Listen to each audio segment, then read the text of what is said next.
আসসালামু আলাইকুম প্রিয় বন্ধুরা।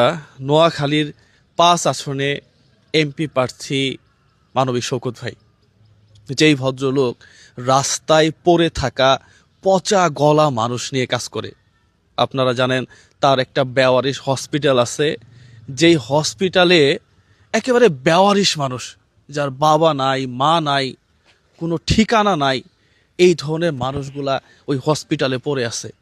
আমি কিন্তু দুইটা মহিলা দেখছি, ওর সন্তানরা জানে মা এখানে আছে, হ্যাঁ, কিন্তু নেয় না, নেয় না, ওই মানুষটাকেও রাখছে। ওই মানুষটাকে ওরাও রাখছে। হ্যাঁ, তাহলে এই যে এমপি প্রার্থী মানবিক শওকত ভাই, তাকে নিয়ে আমরা যে প্রচারণাটা চালাচ্ছি এখন, আমরা কেন করতেছি আসলে?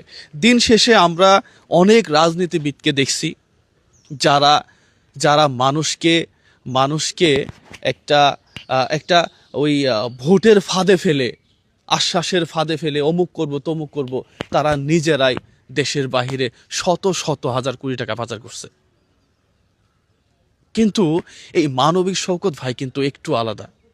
ভাইয়া, এই যে আমরা মানবিক শওকত ভাইকে নিয়ে প্রচারণা করতেছি, হয়তো মানুষ আশা করি যে শওকত ভাই জিতে গেলে আমরা সাধারণ মানুষ জিতে যাব, শওকত ভাই এমপি প্রার্থী হইলে একেবারে খেটে খাওয়া মানুষকে নিয়ে, বেওয়ারিশ মানুষকে নিয়ে, যারা চিকিৎসার অভাবে টাকার অভাবে চিকিৎসা করতে পারতেছে না, এই ধরনের মানুষকে নিয়ে, বাংলাদেশের চিকিৎসা ব্যবস্থা জিরো জায়গাতে আছে, সেই জায়গাগুলো নিয়ে কথা বলবে।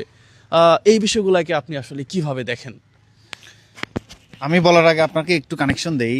আমাকে বা আপনাকে যে কোনো দলের একজন প্রার্থী যদি বলে যে আমার পক্ষে, ভোটের পক্ষে, যে আমি যে আমাকে ভোট দিক মানুষ, 10 লাখ টাকা করে আপনাদের দুজনকে দিব, আমার জন্য একটু ভোট চেয়ে দেন, ক্যাম্পেইন করে দেন, আপনি করবেন? না, এটা আমি কখনোই করবো না ভাইয়া। শওকত কি একবারও, ধরেন শওকত ভাই আমাদের একবারও কি বলছে যে আমাদের জন্য একটু প্রচার করে দেন? না, বলে নাই। আমরা নিজের বিবেক তাড়না কেন করতেছি?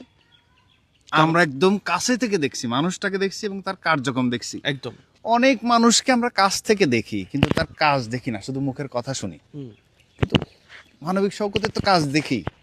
আপনিও চাইলে দেখতে পারবেন, হাটহাজারী এসে রাস্তার পাশেই বিল্ডিং দেখবেন, বেওয়ারিশ হসপিটাল, পুরো বিল্ডিংটা হসপিটাল, এবং তার পল্লী বাংলা, যেটার থেকে এই সবাইকে এসে খাওয়ায়, পড়ায়, চিকিৎসা দেয়। আমি নিজে ওখানে মহিলা দেখছি যার সন্তানদের খবর আছে কিন্তু এই মাকে নিয়ে যায় না। সেই সেই লোকটারও সন্তান সেজে বসে আছে মানবিক শওকত, ওই মাকে দেখে রাখে মানবিক শওকত।